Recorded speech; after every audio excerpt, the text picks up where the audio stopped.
Welcome to our latest podcast series here on eRadio. We're very excited to introduce Flourishing Fridays by the Circular Stage to you today. And who or what is the Circular Stage, you might ask? Well, today I'm speaking to its founder, Julia Tew, who can tell us a bit more about what it is, how it began, and also where the interesting name comes from. Julia, welcome. Thank you, Eon. I am so honored to have been invited to partner with eRadio and to share this podcast series with your esteemed listeners. So I'll get right into it. The Circular Stage is a consultancy unlike any other you might have come across before, which I believe is important because the times we're living in today are unlike anything humanity has experienced before, and that calls for a radically different approach to living, to working, and to consulting. We can no longer thrive in this fast-changing, unpredictable, unstable world. We hear it all the time. Nor can we overcome all of its many related challenges by adopting the exact same mindsets and actions that got us into this hot mess in the first place. The undeniable truth is that virtually every individual, leader, organization, family, and community out there wants to flourish, to feel well, to do well, and to do right by their loved ones, Eon. So right now, many of us are not flourishing. We're struggling. Many of us feel helpless, fearful, isolated, unheard, confused, overwhelmed, and exhausted. I know what that feels like, and I'm sure you probably do as well. Leaders can't keep up with what's expected of them, and neither can employees, or parents for that matter. It is a seriously worrying state of affairs. So could it be helpful to provide consulting and coaching support to some of these people and companies to help them rediscover purpose, balance, resilience, connection, joy, and fulfillment? Would flourishing people be more motivated and better empowered to help their families, their businesses, and even the planet to flourish? Well, I sincerely believe so. And there's plenty of science to back up this theory as well. So, long story short, for all these reasons, I founded the Circular Stage consultancy. And I've been on and am still on my own journey of self-awareness, inner growth, and a heck of a lot of learning and unlearning along the way. And it brings me a lot of joy to share some of these insights with others. I love it, Julia. That's brilliant. Brilliant. Can you tell us a bit more about how you chose the name for your company? Good question. A lot of thought went into that name, Eon, and I actually really enjoyed the process. So if you ever did Shakespeare at school or university, you might have come across the quote, "All the world's a stage." What first came to mind for me are the rounded theatres of the Elizabethan era, Shakespeare's time, with actors strutting across a circular stage, acting out life to the rowdy audience sitting or standing all around them. And then I pictured this rounded stage we all find ourselves on, our planet we call Earth, trying our best to perform a play called life, while others look on and possibly choose to judge or applaud us in turn. So what kind of play is it that we are performing here? Right now, I would say it looks chaotic and messy and frequently violent. None of our actors seem to be working together. Everyone's reading off their own script and shouting to be heard. There are too many villains, too many clowns. I think you know what I mean by that. Yeah. And not enough heroes taking center stage. Most of the props have been broken or stolen. The curtains are on fire. The dressing room's been flooded. And I can't imagine many audiences enjoying this weird mix of drama and comedy and tragedy. We can definitely do better on this circular stage of ours, I believe. Oh, Julia, I just couldn't describe it any better. That was marvelous. Wow. Yes, I actually thought that the word circular in your company name referred to the circular economy. Is that not right? No, you're actually absolutely correct, Eon. Circularity is really important to me and the circular state when we consider that the nature of our current capitalist economy is very linear, not circular. We take, make, use, and waste. End of story, end of the line.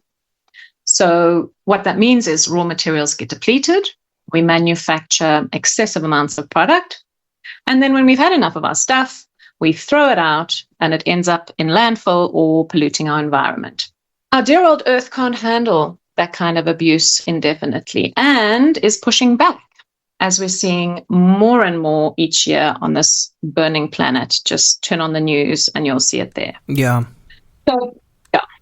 So a more circular economy is possible, but only when we realize we've gotten a bit lost in all of this consumerism, and when we face up to the fact that we're quite addicted to more and more, and when we start redesigning our products and rethinking our supply chains and even our habits.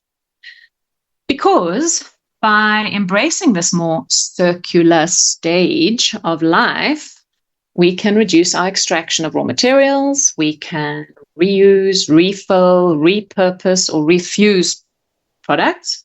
We can introduce policies that ban things like single-use items. We can ensure that waste is either eliminated by design or turned into something valuable that can keep being used. And it sounds a bit complicated, Julia. It does. I know it does, but it doesn't need to be. We have the perfect example to follow in the form of nature. In nature, if you think about it, nothing is ever wasted.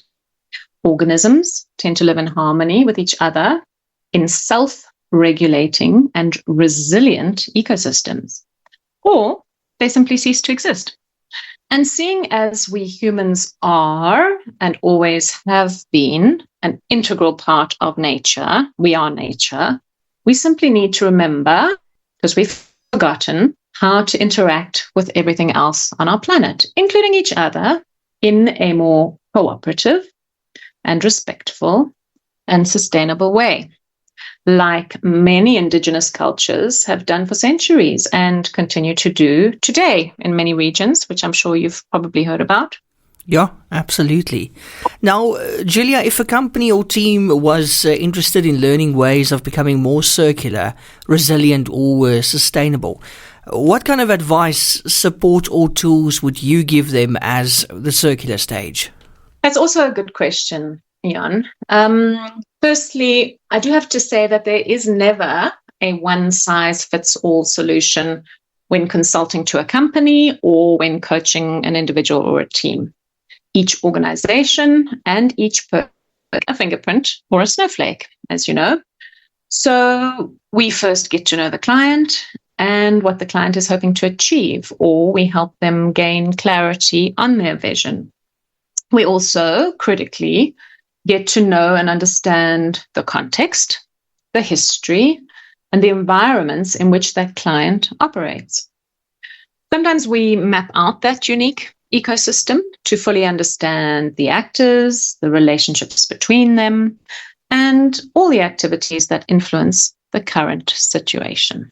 We also, now that you ask, run diagnostic surveys in some cases to assess current skill levels, because this allows us to see the bigger picture and to identify all the areas in which we could feasibly work together to bring about a shift or a transformation. And client challenges can range from things like a lack of confidence and self-awareness to dealing with resistance to change. You know how hard that is in any family or any company. Some clients want to work on their communication style to become more engaged leaders or parents. Others feel that they have an outdated business model or a wasteful product design that might just benefit from a fresh perspective and a more sustainable or circular approach. At the circular stage, we have many tools in our toolbox that work beautifully in these situations. They range from weekly coaching sessions, simple daily practices for the client, to mini workshops and longer courses, to talks, presentations, nature immersions, and many other interventions that we customize to suit the needs and the context of the client. Oh, that's interesting. There's a lot to take in there and digest, but thank you, Julia.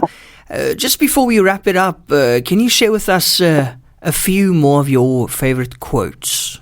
Absolutely. I did tell you that I was a big fan of English and literature, and so I'm constantly coming up and finding great quotes written by amazing people. But I can think of two of my personal favorites. The one was coined by the anthropologist Margaret Mead, and she said, "Never doubt that a small group of thoughtful, committed citizens can change the world. Indeed, it is the only thing that ever has." And then another one of my favorites is by Zen master, poet, and peace activist Thich Nhat Hanh, who said, "Our own life has to be our message." And this is something that I try and live by every day. And I think that's probably enough for today. So thank you so much for spending this time with me. No, thank you to you, Julia. It's been very, very insightful and interesting. And we certainly look forward to listening to future episodes of your new podcast series, Flourishing Fridays, in the weeks to come here on the eRadio. Our listeners can tune in every Friday at 11:15 to hear more from Julia and the Circular Stage Consultancy. Thanks so much, Julia. Thank you, Eon, and stay well. You too. Chat soon. Bye.